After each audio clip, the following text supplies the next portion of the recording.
Hello, everybody, and welcome back to another great gaming music. And we're starting with actually a very, both nostalgic and very special video game song to me. It's no secret how big of a Earthbound fanboy I am. If you've followed my channel, I've Let's Played Earthbound, and I knew right after I wanted to replay it again. That's probably going to happen after Metroid Prime. I bought in all shapes and forms Japanese versions of the games. I bought ROM hacks for English versions of the games. Many people love this cult series, and Earthbound was the only game in which Americans got a release for, despite the fact that it went under the rug and then didn't rise to fame until later on. But we know the history.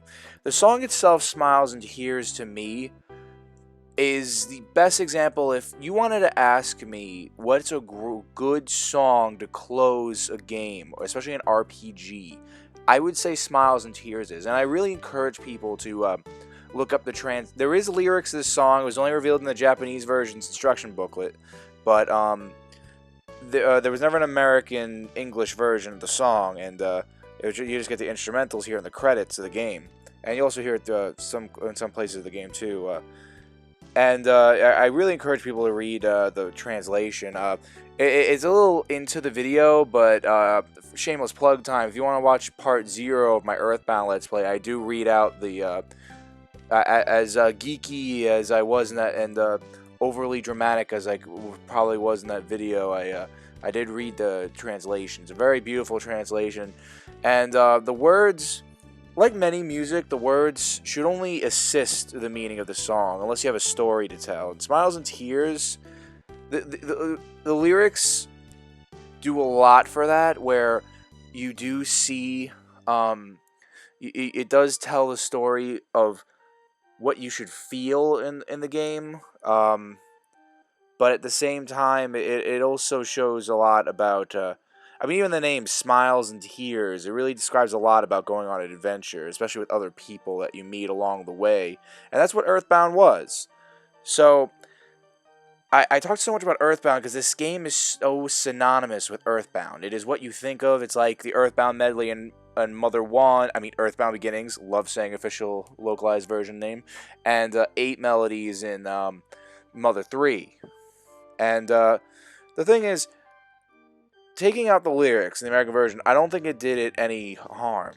The song, when you play it along with the credits, fits so well. You see the pictures the cameraman took along the way, and you really enjoy the idea of seeing your adventure as you go. You know, there's so much talk and smiles and tears, and again, hearing the title alone can really help you in a song. I think this song is beautifully composed. I definitely want to say that. Like many great music, and especially in early, 16-bit, 8-bit video game songs, it takes one simple idea and uses it all over the place. And in Earthbound, this actually is probably mostly because I would guess probably because it had lyrics planned out by a toy. I would say that the song does have more of a mainstream kind of song, how would I put it? A pop song. I wouldn't say a pop song, like, easy, it's tough to point out, but a singable song, a kind of song you'd sing at a karaoke thing, It has its verses, it has its choruses, it has a bridge. It follows the A B C A B kind of thing, and that little thing with "I miss you" at the end, still you still being able to hear it. I think that's a very powerful thing too, because even if again, without the lyrics, it can be pretty strong. Like, I always guess the Japanese version put the lyrics in the book so you can sing along with it, because that's what you want in a video game, is that kind of interaction. With an RPG, you really want that rich interaction. I think Earthbound does that very well. Its entire soundtrack is very. It's like I say with Super Mario 64. The entire soundtrack is really underrated. It's underlooked at. Like, this song and a couple others may have been looked at a lot, but there's so many other songs, and they're so diverse and so interesting But this song is the song you hear last, and there's a reason for it. It has that feeling of closing an adventure. And again, I'm going to stress this. The name Smiles and Tears really resonates with the idea of the song, as well as seeing the credits and the pictures of the past. And something I think it does well is giving that feeling of...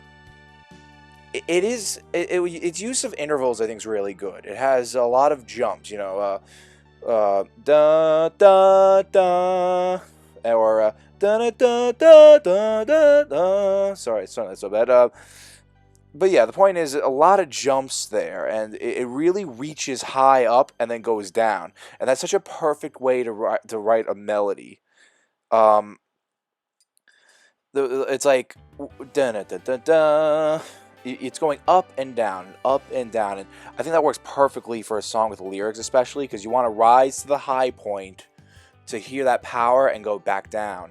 And again, that's like it's really, and a lot of times in music, you'd find that used for a sign of strength, of uplifting, and then you go down because smiles and tears. Again, like I can even use this title for a metaphor of how the song is written. And again, all the spacing, all the uses of intervals, and even in the music itself, not just in the melody. I think it all comes together very well, and I love this remix in Smash 4. I think the arranger, I'm not gonna try to pronounce that, but you cool dude.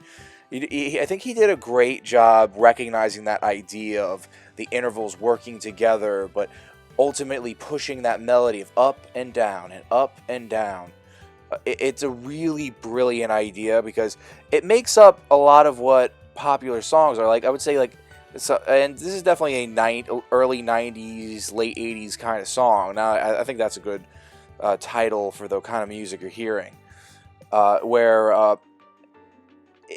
I wouldn't say it's American. It really can go anywhere because, yes, Earthbound setting is Eagle Land, but I remember Itoya was really interesting what he said when he was asked about, because everyone's like, oh, it's all about America. And cool. He said, well, I thought that game was about traveling all around the world. And it's true. You had Dalam, you had... the deep darkness, and then there was summers and winters, which pretty much you went to every continent basically, and that world traveling. There's a big theme in Earthbound. The idea of what Ness went through with his and his friends, with all the things they've seen that can scar them or hurt them. They're still brave through it, and it's just this song does a great job at playing with your emotions in a good way, to help you interact with the song, and I think that's great. So give it a listen, guys. It's pretty well available, as you can see.